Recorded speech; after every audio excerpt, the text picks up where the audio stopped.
Por onde você deve...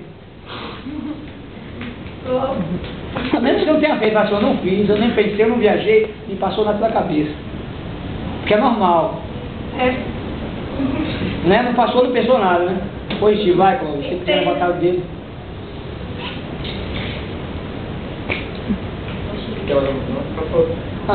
Você levantou o dedo agora, cara? Tá com o dedo levantado na hora que eu comecei a falar? Não, tá vendo ruim. Não? Tem mais, bora lá. Ronaldo. Vai, Murilo, quer falar?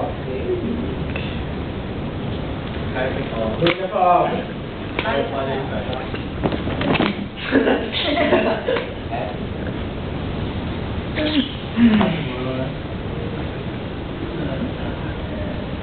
Muitas vezes a gente não dá valor ao que a gente tem, tem muita gente que tem cego, tudo, e a gente tá ouvindo e tal, porque vive melhor do que as pessoas que veem tudo. Chega muito mais.